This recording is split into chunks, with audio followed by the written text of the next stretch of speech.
Today we are going to discuss a new chapter, which is the chemical bonding.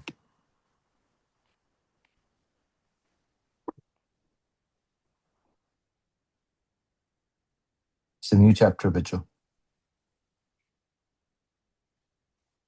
In the previous call, I have explained you everything, which chapters we have already done and covered and everything. Okay, chemical bonding. First of all, before we start the chapter, मैं आपसे एक सवाल पूछता हूँ.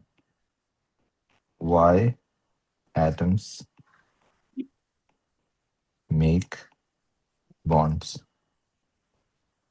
Why? Atoms क्यों bond बनाते हैं? That's the question. Why they have to make bond? Anyone has any idea?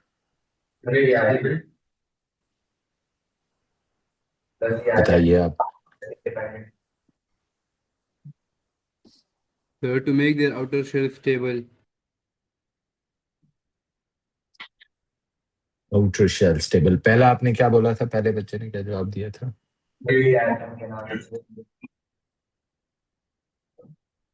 Okay, और कोई बच्चा?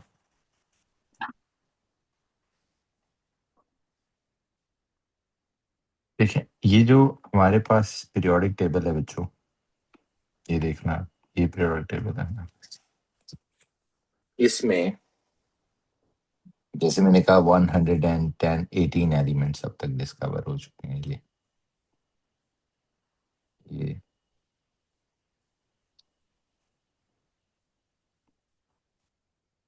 यहाँ इसके अलावा, जिसको मैंने अभी हाईलाइट किया है,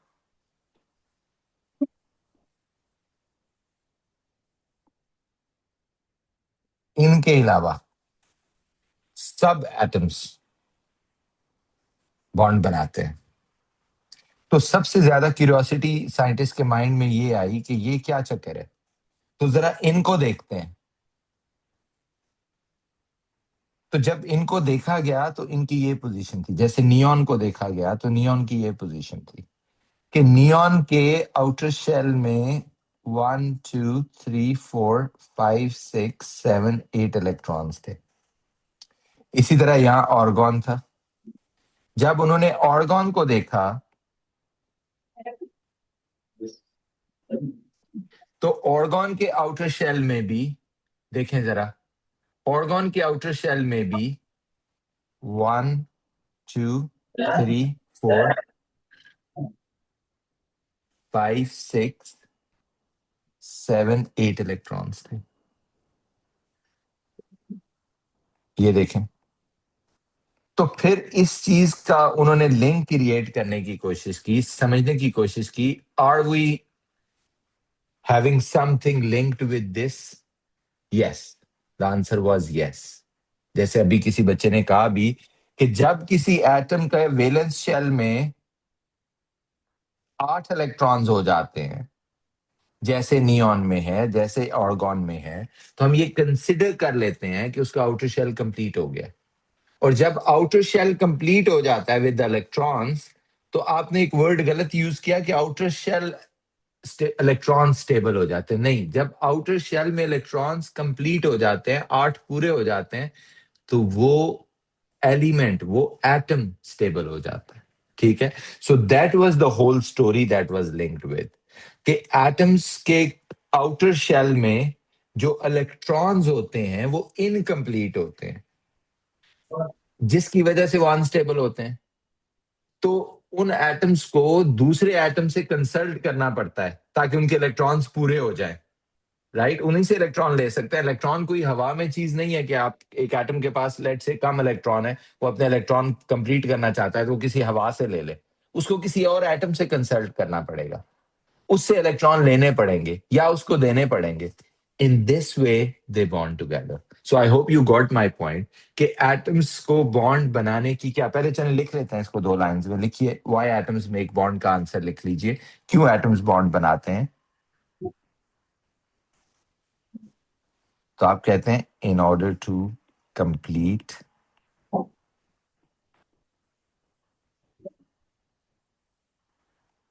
electrons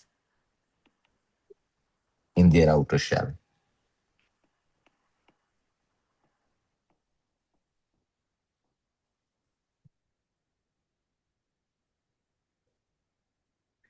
In order to complete electrons in their outer shell. और उससे क्या होता है? Which gives them stability.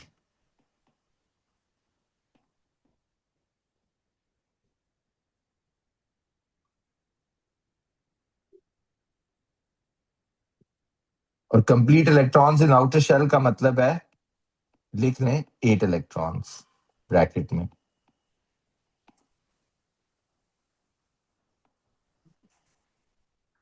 And in doing so क्या करना पड़ता है उन्हें? Therefore, the atoms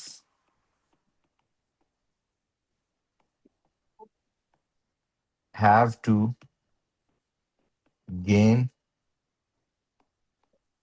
lose, or share electrons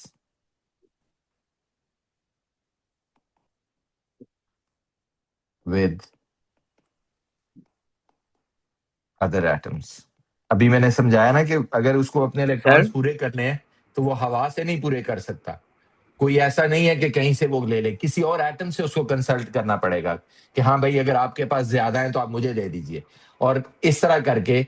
और उस प्रोसेस में उनको या तो शेयरिंग करनी होगी या ट्रांसफरिंग करनी होगी. Whatever they do, they have to complete their outer shell electrons, right? So the whole story lies in this case. बाकी सब इसकी डिटेल है. अगर आपको बॉन्डिंग को समझना है तो ये आज का जो ये 2 लाइनें ये उसकी क्रक्स हैं कि every atom wants to get stability, and how it can get stability by having 8 electrons in its outer shell, right? और उसके लिए वो दूसरे इलेक्ट्रॉन्स को कंसल्ट करता है, उनसे इलेक्ट्रॉन शेयर करता है, उनसे गेन करता है या उनको लूज करता है. ठीक है, इससे उसको उनके साथ बॉन्ड बनाना पड़ जाता है. जी पूछे सवाल, क्या पूछ रहे थे? सर मैंने वो बस पूछना था ब्रैकेट में क्या लिखा था आपने, लेकिन अब पता लग गया. 8 electrons, yes.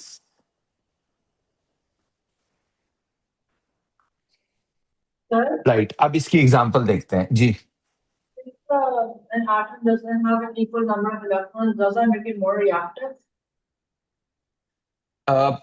देखिए, इट डिपेंड्स के रिएक्टिविटी को इससे हमने लिंक करना है, लेकिन अगले पार्ट में मैं इसकी एक मिसाल देता हूं. एक एटम जिसने लूज करना है, ठीक है, उसकी रिएक्टिविटी किसी और तरीके से देखनी है, और एक एटम जिसने गेन करना है उसकी रिएक्टिविटी किसी और से तरीके से देखनी है. बट एज आई सेड, ये हमारा अगला टॉपिक है, ठीक है, इसको रिएक्टिविटी से लिंक करेंगे हम. इसलिए अभी मैं आपके सवाल का जवाब नहीं दे रहा, क्योंकि दोनों पॉसिबिलिटीज होती हैं. ठीक है, कुछ एटम्स गेन करके क्योंकि रिएक्टिव हो रहे होते हैं, कुछ लूज करके. सो इसलिए डिपेंड करता है उस वक्त वो क्या कर रहा है, उसकी इसलिए रिएक्टिविटी लिंक्ड होती है. अभी आप सिर्फ ये समझें कि एक एटम को दूसरे एटम के साथ बॉन्ड करने के लिए, जुड़ने के लिए क्या जरूरत महसूस हुई. पहला सवाल ये एग्जामिनर पूछते हैं कि व्हाई दे मेक बॉन्ड्स. एक सिंगल एटम सोडियम का अकेले नहीं रह सकता.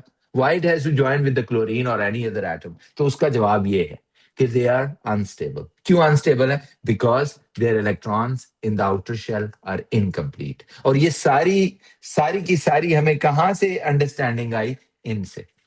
ये जो नोबल गैसेस थी, ये जो ग्रुप 8 एलिमेंट्स थे, ये किसी से भी रिएक्ट नहीं कर रहे थे, ये किसी से भी बॉन्ड नहीं बना रहे थे. रिएक्ट मतलब बॉन्ड नहीं बना रहे थे. तो साइंटिस्ट ने इनको जब गौर से स्टडी किया कि ये क्यों बॉन्ड नहीं बना रहे, तो पता चला इनके वैलेंस शेल में 8 इलेक्ट्रॉन होते हैं, जो कंसिडर्ड कंप्लीट शेल होता है. तो इसलिए बाकी एटम्स को ये करने के लिए, यानी 8 इलेक्ट्रॉन्स पूरे करने के लिए इन देयर आउटर शेल्स, आपस में लूज गेन या शेयर करना पड़ता है. मैं उसकी एक मिसाल करता हूं, राइट? तो नीचे दें टाइप्स ऑफ बॉन्ड.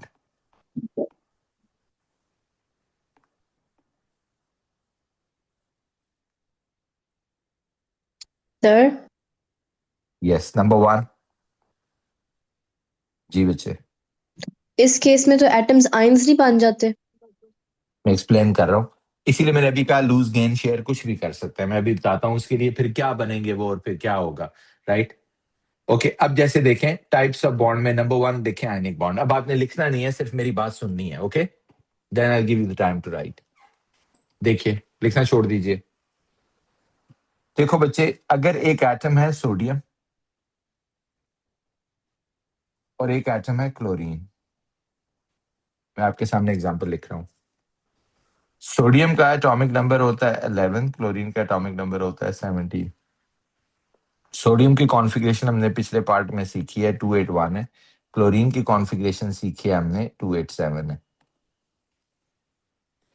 अगर मैं इस वक्त सिर्फ वैलेंस शेल बनाने लगूं just for the sake of understanding, ये सोडियम है, तो इसके वैलेंस शेल में सिर्फ एक इलेक्ट्रॉन है इस वक्त। ये जो डॉट मैंने बनाई है, ये सोडियम का इलेक्ट्रॉन है। अगर ये क्लोरीन है, इसके वैलेंस शेल में इस वक्त 7 इलेक्ट्रॉन है। You see, valence mean outer वाला शेल सिर्फ बना रहा हूं, 7 इलेक्ट्रॉन्स है। अब मैं इसके इलेक्ट्रॉन्स को क्रॉस से दिखा देता हूं। एक क्रॉस का मतलब एक इलेक्ट्रॉन है, 1 2 3 4 5 6 7। अब ये दोनों ही एटम्स अनस्टेबल है क्योंकि इनके वैलेंस शेल में 8 इलेक्ट्रॉन्स नहीं है, इनकम्प्लीट वैलेंस शेल्स हैं। तो दोनों को 8-8 पूरे करने हैं। पहले देखें, सोडियम को 8 पूरे करने हैं, तो सोडियम के पास क्या ऑप्शन है? या तो एक ऑप्शन ये है कि 7 गेन कर ले कहीं से, या दूसरा ऑप्शन ये है कि इधर देखिए कि अपना ये वाला इलेक्ट्रॉन लूज कर दे, तो नेक्स्ट शेल ऑटोमेटिकली कितने हो जाएंगे? 8 हो जाएंगे। तो that's a easy thing to do. तो सोडियम क्या करता है, और जैसे मैंने पहले कहा कि ये इलेक्ट्रॉन अगर उसने गेन करने हैं तो वो हवा से नहीं गेन कर सकता। देयर इज नो वन के इलेक्ट्रॉन्स हवा में हो, किसी और एटम से लेने होंगे। तो 7 इलेक्ट्रॉन तो कोई सोडियम को नहीं देने वाला, ठीक है। हाँ, ये हो सकता है कि सोडियम अपने इस एक इलेक्ट्रॉन से गेट रिड ऑफ कर ले, राइट, कि अगर it get rid of this electron. लेकिन ये इलेक्ट्रॉन भी सोडियम तभी गेट रिड ऑफ कर सकता है अगर कोई आगे गेन करने वाला हो। सोडियम भी अपना इलेक्ट्रॉन हवा में नहीं फेंक सकता। सो ये प्लीज माइंड दिस डिफरेंस कि इलेक्ट्रॉन्स कभी भी एक एटम से दूसरे एटम में ही जाएंगे, राइट। तो sodium will find another atom जिसको एक इलेक्ट्रॉन की जरूरत हो टू गेट स्टेबिलिटी। अब आ जाते हैं क्लोरीन वाली साइड पे। क्लोरीन की क्या कॉन्फ़िगरेशन कहती है कि इसके भी वैलेंस में 7 इलेक्ट्रॉन है। या तो ये 7 के साथ लूज कर दे या एक गेन कर ले। इजियर क्या है? एक गेन करना। तो आप कहते हैं अच्छा, वही इलेक्ट्रॉन जो कि सोडियम ने लूज किया, अगर क्लोरीन गेन कर लेता है तो दोनों के लिए विन विन सिचुएशन हो जाएगी। उसके भी 8 हो जाएंगे, लिखना नहीं अभी देखें। आप कहते हैं इसके रिजल्ट में इसके भी 8 हो जाएंगे। इधर देखो बच्चों, मैं दोबारा बना रहा हूं, आपने नहीं लिखना है इसको। ये देखिए, आप कह रहे हैं इससे क्या होगा? 7 उसके अपने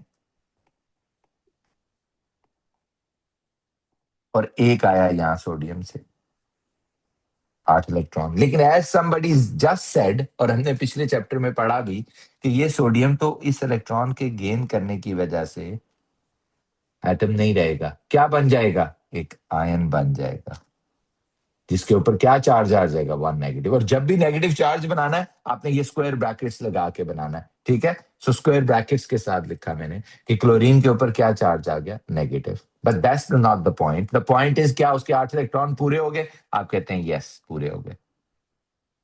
विल इट गेन स्टेबिलिटी? आप कहते हैं yes. On the other hand, in doing so sodium के साथ क्या हुआ? आप कहते हैं जब उसने ये वाला इलेक्ट्रॉन दे दिया तो ये वाला शेल भी तो खत्म हो गया ना। उसके जो अंदर वाला शेल था, जो मैंने पहले ड्रॉ नहीं किया हुआ था, उसमें आयनों के कितने इलेक्ट्रॉन थे? 8। तो अब वो वैलेंस बन गया 1 2 3 4 5 6 7 8। आप कहते हैं इसके ये भी स्टेबलाइज कर गया, इसके भी 8 पूरे हो गए। But loss of electron also resulted it with a positive charge, right. तो इसके ऊपर भी क्या चार्ज आ गया? Positive. But now they have ultimate aim of stability gain हो गया। बट इन डूइंग सो, अब एक चीज नोटिस करें क्या हुआ कि ये तो आयन बन गए हैं, ये पॉजिटिव आयन बन गया, ये नेगेटिव आयन बन गया। और पॉजिटिव नेगेटिव तो हम कहते हैं एक दूसरे को क्या करते हैं? अट्रैक्ट करते हैं। तो इनके बीच एक फोर्स ऑफ अट्रैक्शन डेवलप हो जाती है जो इन दोनों को आपस में जोड़ देती है, और ये सोडियम क्लोराइड बन जाता है NaCl, right? So I hope you got my point. Their aim was to gain stability, but in doing so, क्योंकि पॉजिटिव नेगेटिव चार्ज आ गया, इन्होंने एक दूसरे को अट्रैक्ट किया। Now sodium ion and chloride ion can not live alone, just like sodium atom and chlorine atom, they have to come and join now. Therefore, it has turned into a compound which is known as sodium chloride. Right so कौन सी force है जो opposite charges में होती है, इस force को कहते हैं electrostatic force of attraction. Right, electrostatic force. So आप कहते हैं जी हर केस में यही होगा. जब भी वो अपना एक दूसरे के साथ इलेक्ट्रॉन ट्रांसफर करेंगे, लेन देन करेंगे, एक पे पॉजिटिव एक पे नेगेटिव चार्ज आ जाएगा, वो दोनों अटैच हो जाएंगे, उनका आपस में बॉन्ड बन जाएगा. This bond which is formed like this by the transfer, result of positive negative ion, result of electrostatic attraction, इस टाइप ऑफ बॉन्ड को कहते हैं आयोनिक बॉन्ड. राइट, इसे आप कहते हैं आयोनिक बॉन्ड. और ये कब होता है? आप कहते हैं हर एटम में मुझे देखना पड़ेगा. इसका शॉर्टकट बता देता हूं. जब भी एक मेटल और एक नॉन मेटल आएंगे तब यही होगा. मेटल को ट्रांसफर करना होगा नॉन मेटल को, मेटल पे पॉजिटिव, नॉन मेटल पे नेगेटिव. आप कहते हैं जब भी ये बॉन्ड बनेगा और जब भी मेटल नॉन मेटल होंगे तो ये टाइप ऑफ बॉन्ड बन जाएगा. सो इसलिए अब आपको मैंने इसीलिए कहा था लिखना नहीं है, आप सिंपल वर्ड्स में देखें. जब आयनिक बॉन्ड को आप डिफाइन करते हैं, वो कहते हैं जी आयनिक बॉन्ड क्या है, क्या डेफिनेशन देंगे आप इसकी? आप कहते हैं the bond which is formed, अभी भी लिखना नहीं है, सुन लीजिए पहले, which is formed by transfer of electrons from metal to non metal. ये भी याद रखना है, कौन देता है? मेटल टू नॉन मेटल हमेशा. फिर वो कहते हैं जी आपको ये एक एग्जांपल देके हमें ये दिखाएं. आप कहते हैं ये सारा कुछ मैं वर्ड्स में तो नहीं लिख सकता कि देखो फॉर एग्जांपल सोडियम क्लोराइड है. तो एक तरीका ये है कि मैं इसको बताऊं कि जैसे देखो, जैसे पूरी एक्सप्लेनेशन में वर्ड्स में लिखूं कि जी सोडियम जो है, sodium loses its one electron, ठीक है, to complete its outermost shell, and to complete outermost shell. ये लिखना नहीं है, सुने सिर्फ. और chlorine gains that electron, again logic वही है. As a result they turn into ion.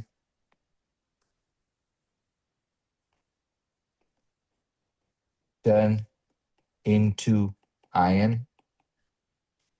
which attract each other. और फोर्स का नाम क्या है?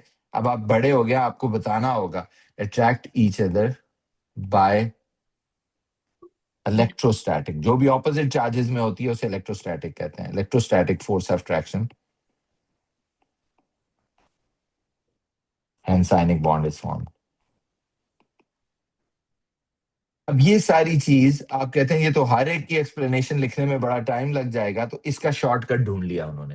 उन्होंने कहा जी यही जो सारी चीज है ना, can you explain with the help of dot and cross diagram. उन्होंने कहा जी ये सारा कुछ जो आपने ऊपर लिखा है ना, can you explain it with the just diagram using dot and cross.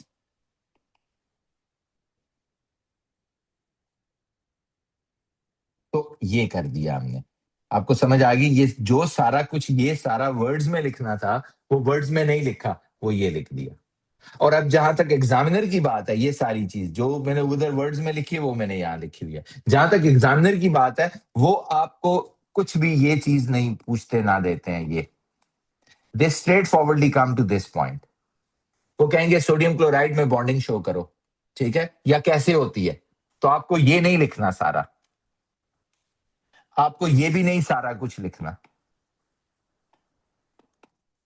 आपने कहना जी डॉट एंड क्रॉस की मदद से ये है बॉन्डिंग, यानी जो फाइनल जो पिक्चर आई है वो आपको ड्रॉ करके देनी है. समझ आ गई बात? So this is the dot and cross diagram representing the bond that is formed between sodium and chlorine. Right, अब आप इसमें से जो ऐसा बताया वो कॉपी कर लें.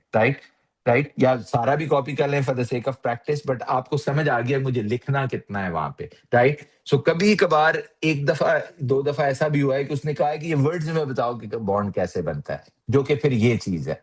ठीक है, लेकिन IGCSE में कभी भी ऐसा नहीं हुआ. GCE में एक दो दफा उसने कहा कि वर्ड्स में बताओ. ठीक है, but we always use the dot and cross diagram. और डॉट एंड क्रॉस डायग्राम में ये जो पिछला पार्ट है जिसको मैंने क्रॉस आउट किया है, ये हमारा अपना होमवर्क है, ये हमारा अपना क्लास वर्क है. हमें ये जो फाइनल जो इन बॉक्स डायग्राम है वो देनी होती है। अब इसमें से आप ये सारा पार्ट लिख लें और फिर हम प्रैक्टिस शुरू करते हैं डॉट एंड क्रॉस डायग्राम्स की, जो एग्जाम में आई है पिछली दफा। ओके,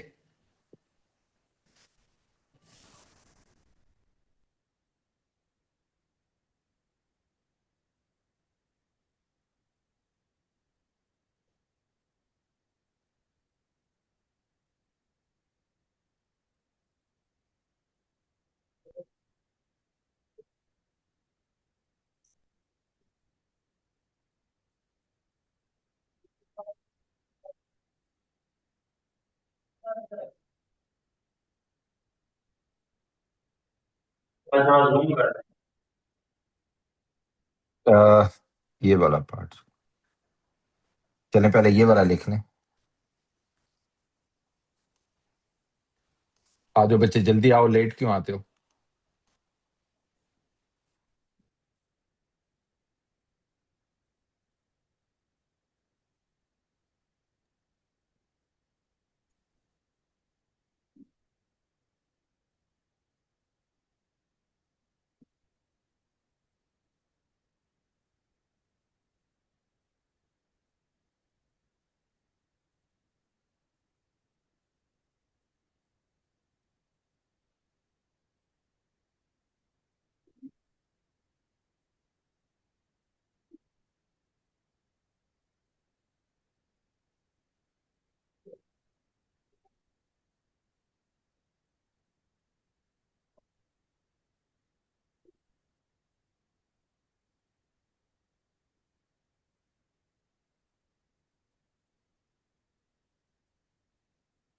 ये वाला हिस्सा लिख लिया, तो अब मैं दूसरा दिखा रहा हूँ बच्चों।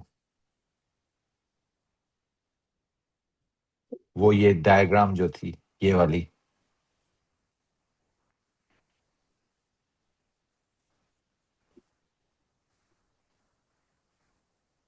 सर आप टेक्स्ट एक दफा फिर से दिखा सकते हैं? जी जी बच्चे, ये नहीं, जीसीई में ये जैसे मैंने बताया ना, अभी रिसेंटली भी आया है ये। अब आप डायग्राम पे मूव कर दें। Thank you. जी बच्चे, थैंक यू। ये रहा। और ये मैंने काटा इसलिए कि आपको ये समझ आए कि जब डॉट एंड क्रॉस ड्रॉ करने को देते हैं तो मैंने सिर्फ ये जो बॉक्स के अंदर चीज है वो बनानी है। ठीक है, अपने अभी प्रैक्टिस के लिए तो पूरा बनाएंगे, बाद में एग्जाम में, क्योंकि बच्चे बाज दफा वो पहले वाली सारी चीज बनाते रहते हैं और आखिरी वाली बनाते ही नहीं है। क्लियरली 2 मार्क्स आते हैं, और वो 2 मार्क्स में एक नंबर इसका होता है, इसको बनाने का, और एक नंबर इन चार्जेस को दिखाने का होता है। इवन इसको भी वो मिस कर जाते हैं, पॉजिटिव आइन को, क्योंकि पॉजिटिव आइन सबको पता होता है कैसे बना है। अब दे रहा हूं जी आपको। ओके, अब क्वेश्चन है, एक क्वेश्चन की फॉर्म में कर लेते हैं, जो एग्जाम में क्वेश्चन आया। क्वेश्चन लिख लीजिए। क्वेश्चन है, show the bonding, show the bonds formed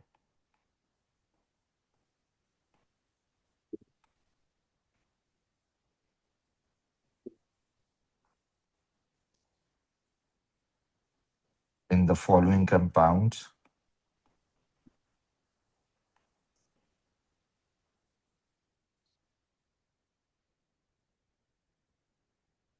with the help of dot and cross diagrams।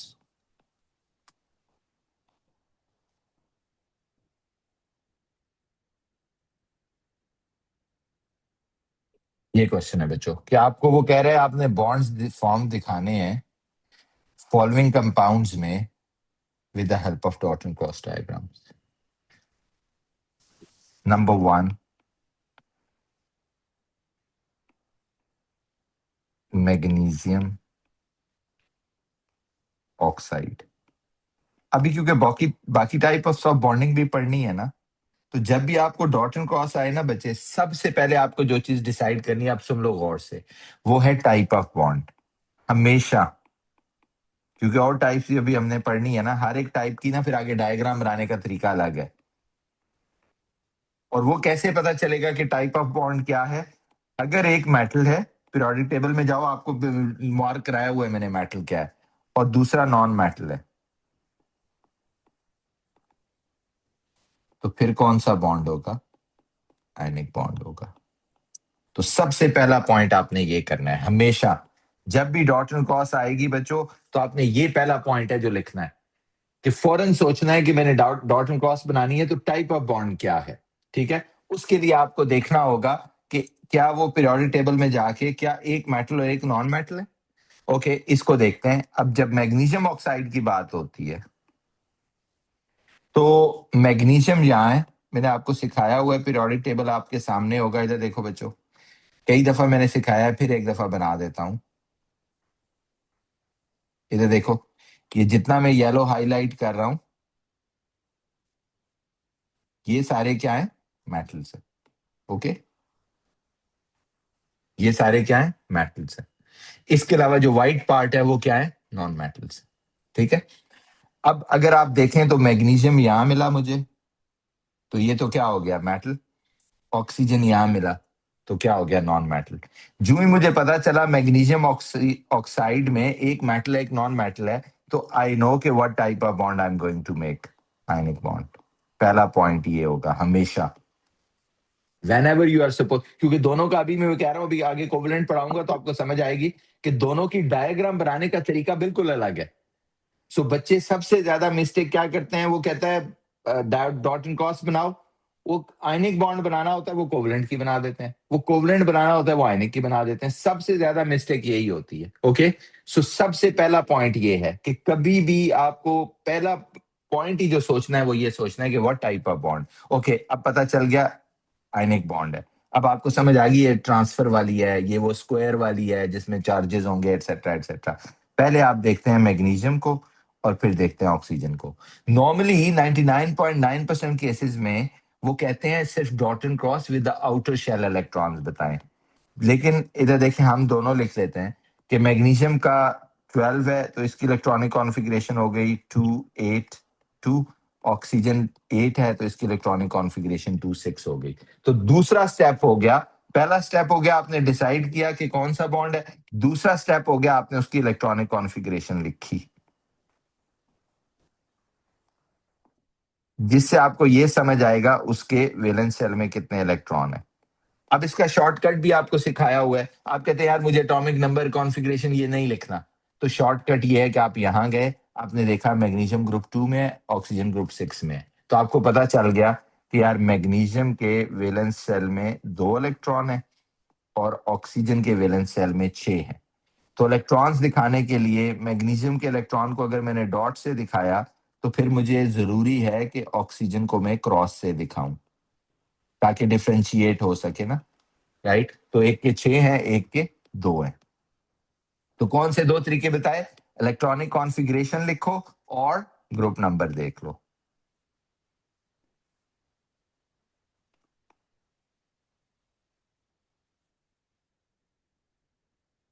To see total number of electron,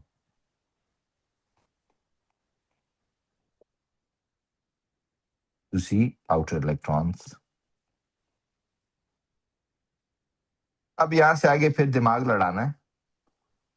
okay, दिमाग क्या लड़ाना है कि मैग्नीशियम जो है, देखिए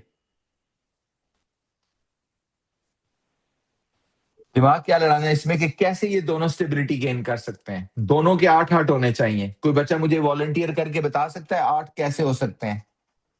तो मैग्नीशियम अपने 2 इलेक्ट्रॉन लूज करे और ऑक्सीजन अपने ये जो मैग्नीशियम लूज करेगा उन 2 गेन करे। यस, ये इस बात का आपने बड़ा ख्याल रखना होगा। आप कहते हैं जी ऑक्सीजन को 2 चाहिए, तो अगर मैग्नीशियम को 2 लूज करके ऑक्सीजन को देने हैं, तो ऑक्सीजन के तो 8 हो गए। देखो जरा, ऑक्सीजन के तो 8 हो गए, लेकिन क्या इस अमल से, इस एक्शन से मैग्नीशियम को क्या फायदा होगा? क्या उसको स्टेबिलिटी मिलेगी या नहीं मिलेगी? पहले तो ये सवाल बताएं। वो कैसे? क्योंकि इसके ये 2 चले गए, तो इसका नेक्स्ट शेल जो है वो कौन सा हो जाएगा? सेकंड शेल हो जाएगा, और उसमें ऑटोमेटिकली कितने इलेक्ट्रॉन है? 8 है। बट इससे क्या हुआ? उनके ऊपर जब इलेक्ट्रॉन का लॉस और गेन होता है तो चार्ज आ जाता है ना। तो ऑक्सीजन पे क्या चार्ज आया बच्चों?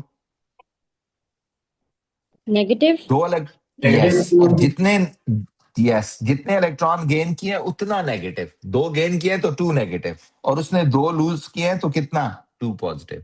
And now finally this two positive, this two negative, they are going to attract each other, and it's no more be a magnesium and oxygen, it will turn into a compound by the electrostatic force of attraction known as magnesium oxide. Okay, so जैसे मैंने कहा ये जो inbox किया है सिर्फ ये examiner को इंटरेस्टेड है, बाकी सारे आपके वर्क में वो इंटरेस्टेड नहीं है. ठीक है, तो तीसरा और आखिरी स्टेप आपने दिखा दिया कि जो जो जो कि ट्रांसफर के बाद की सिचुएशन होती है after transfer. Sir, Yes. in the exam, we have to write this all in pencil. Say it again. Do we have to draw all these diagrams in pencil? No. This is what I said कि आपको ये final diagram आनी चाहिए और pencil से ही diagram draw करनी है. कोई भी पेपर के अंदर डायग्राम, ग्राफ ये पेन से नहीं होते. You are supposed to draw them with the pencil because there is a logic behind it. कि इसमें बहुत चांस होता है कि आप गलत हो जाएंगे, आप सही ड्रॉ नहीं कर पाएंगे, आपको जो रिक्वायर्ड स्पेस है उसको सही तरह से यूज नहीं कर रहे होंगे.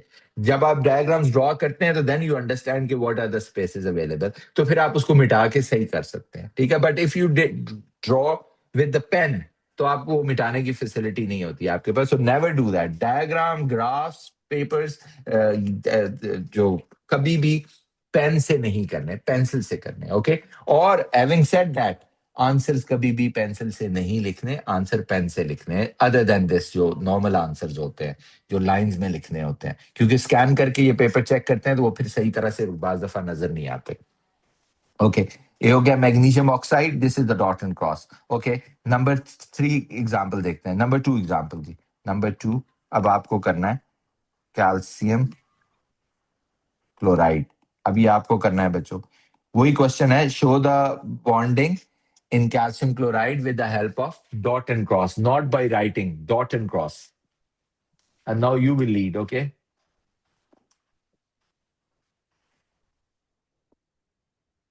सर इसकी इलेक्ट्रॉनिक कॉन्फ़िगरेशन बता.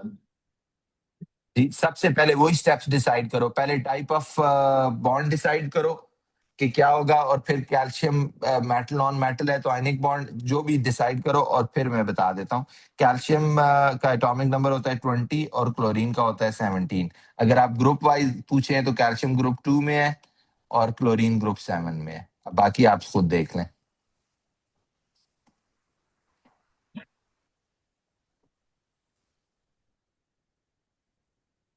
Where calcium is in the alkali earth metals, so it's ionic. Sorry? Calcium is in the alkali earth metals, so it's ionic. No, ये नहीं देखना. आपने देखना है कि मेटल और नॉन मेटल, कैल्शियम क्या मेटल है और क्लोरीन क्या नॉन मेटल है. This is what you have to see.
First of all वही स्टेप्स फॉलो करते हैं. टाइप ऑफ बॉन्ड डिसाइड करना है. अगर एक मेटल है, पीरियोडिक टेबल आपके सामने होना चाहिए, और एक नॉन मेटल है. निशान जो नए बच्चे हैं इनको पीरियोडिक टेबल दे दें.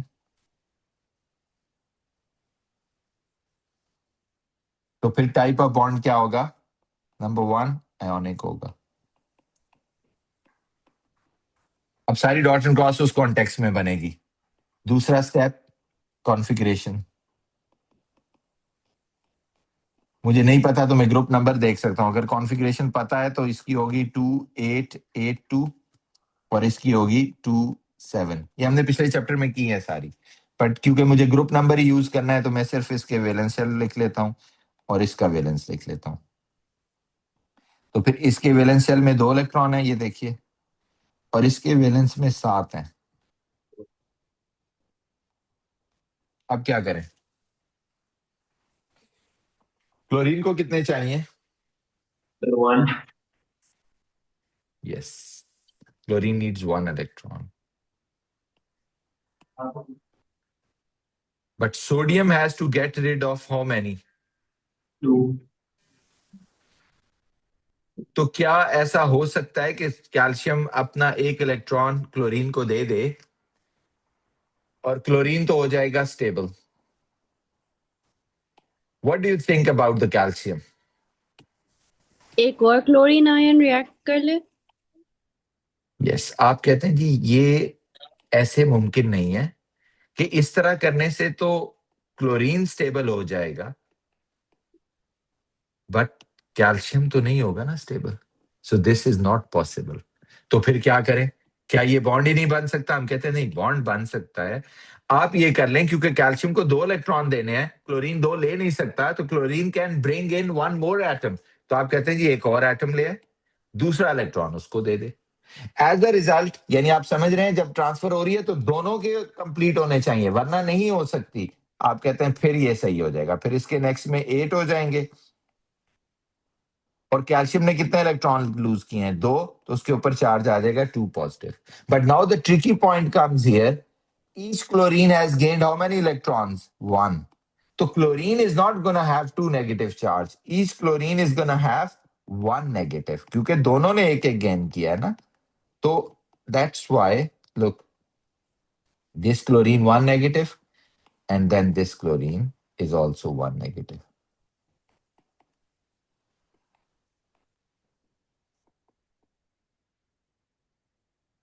और दोनों को अलग अलग दिखाना है। आप देखा है, एक डॉट मैंने उधर दिखाई है, एक डॉट इधर दिखाई है, right? Now this is the one. अगर आप चाहें तो एग्जामिनर इसमें अलाउ कर देते हैं कि अगर आप इसको यहाँ 2 से मल्टीप्लाई कर दें, 2 दफा ना ड्रॉ करें, but initially I would suggest कि आप 2 दफा ड्रॉ करें, ओके? सो वरना 2 से मल्टीप्लाई करके भी कर सकते हैं, राइट? सो ये है फाइनल उसकी dot and cross diagram, right? समझ आई ये बात? अब मैं इसका एक और तरीका आपको बताता हूँ। बाज दफा ना बच्चे इससे कंफ्यूज हो जाते हैं, वो कहते हैं सर ये क्या मसला है, ये तो फिर समझ ही नहीं आती कि कितने एटम आएंगे कितने नहीं आएंगे। तो उसका तरीका ये है, मैं अब उसको समझा देता हूँ आपको। उसका तरीका ये है कि शॉर्टकट बताता हूँ। जब आपको कहा गया ना कि कैल्शियम क्लोराइड में बॉन्डिंग दिखाओ, अब सुनना जरा गौर से, तो आपने डिसाइड कर लिया कि आयनिक बॉन्ड बनेगा। जो ही ये डिसाइड किया ना आयनिक बॉन्ड बनेगा, कॉन्फ़िगरेशन लिखने से भी पहले आपको ना इसका फॉर्मूला लिखना सिखाया हुआ है पिछले चैप्टर में,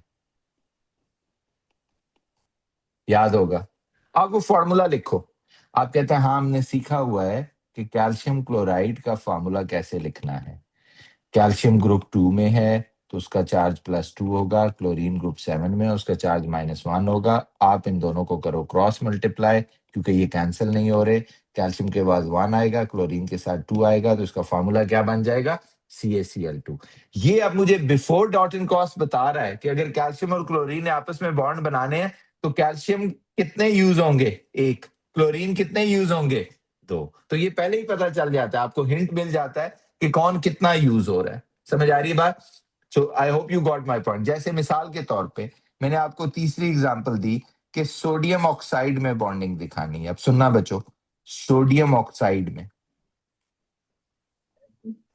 वही स्टेप्स फॉलो करते हैं। कोई वॉलेंटियर करे।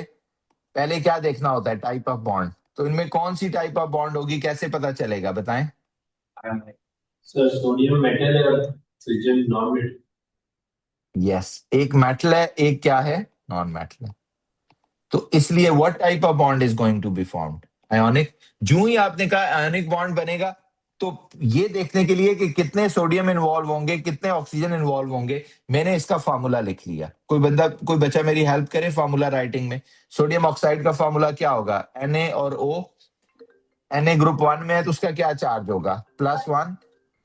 Na is in group 1 तो उसका चार्ज क्या होगा +1, राइट? और दूसरा क्या है? What about oxygen? Oxygen group 2 में उसका चार्ज क्या होगा? What is the oxygen charge? -2. -2। Yes, cross multiply होंगे, कैंसल आउट नहीं होंगे, तो ये बन जाएगा Na2O, सोडियम ऑक्साइड। तो अब मुझे पता चल गया। मुझे बताओ, बिफोर डॉट एंड क्रॉस मुझे पता है सोडियम के कितने एटम्स यूज होंगे बच्चों? 2। ऑक्सीजन के कितने यूज होंगे? 1। तब इनके बीच डॉट एंड क्रॉस बनेगी। ठीक है, मैं 2-3 आपको होमवर्क में दे रहा हूं, ये आपने करके लाना है। एक सोडियम ऑक्साइड है, नंबर 4 है मैग्नीशियम फ्लोराइड, इनके डॉट एंड क्रॉस बना के लाने हैं। नंबर 5 है कैल्शियम ऑक्साइड, नंबर 6 है स्ट्रोंटियम क्लोराइड,